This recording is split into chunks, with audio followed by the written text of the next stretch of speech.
அனைவருக்கும் வணக்கம் நண்பர்களே. இன்று நாம் டே 25 இருக்கிறோம். நாள் 25 இருக்கிறோம்.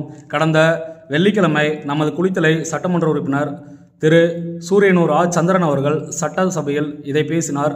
தொடர்ந்து நாம் அனைவருக்கும் இந்த குரலை எடுத்து செல்வோம். அந்த வகையில் இன்று நாம் டே 25 பார்க்க இருப்பது பசுமை தாயகத்தின் தலைவருமான தருமபுரி சட்டமன்ற உறுப்பினருமான திருமதி சௌமியா அன்புமணி ராமதாஸ் அவர்களை மற்றும் பாமக சட்டமன்ற குழு தலைவராக அவரிடம் நாம் ஒரு கோரிக்கை மனுவை நாம் அனுப்பியிருக்கிறோம். அந்த மனுவை நான் உங்களுக்கு வாசித்து காட்டுகிறோம். அம்மா, எங்கள் வயல்களுக்கு தண்ணீர் வேண்டும், எங்கள் பிள்ளைகளுக்கு எதிர்காலம் வேண்டும். ஃப்ரம் நம்ம டீம் அட்ரஸ் போட்டாங்க. To doctor Sowmiya Anbumani, MA PhD, MLA Dharmapuri constituency, Tamil Nadu.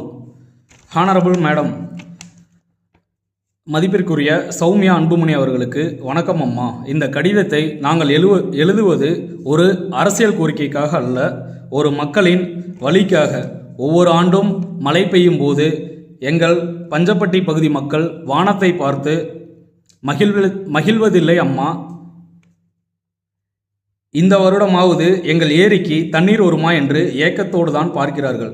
ஒரு காலத்தில் பசுமையாக இருந்த வயல்கள் இன்று வெறுமையாக கிடக்கின்றன. விவசாயம் செய்து குடும்பத்தை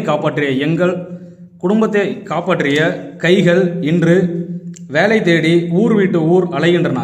தாங்கள் பிள்ளைகளை படிக்க வைக்க வேண்டும் என்ற ஆசையுடன் இருந்த பல பெற்றோர்கள் தண்ணீர் இல்லாததால் விவசாயத்தை கைவிட்டு கடனின் சுமையில் வாழ்கிறார்கள்.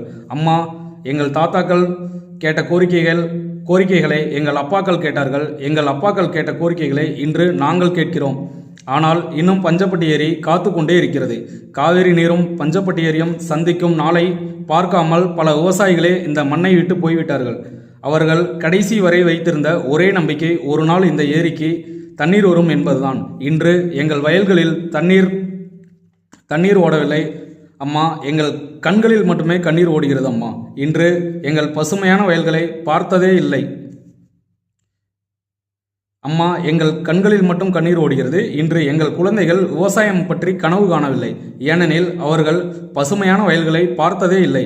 ஒரு தலைமுறை காத்திருந்தது, ஒரு பெரும் பகுதி காத்திருக்கிறது.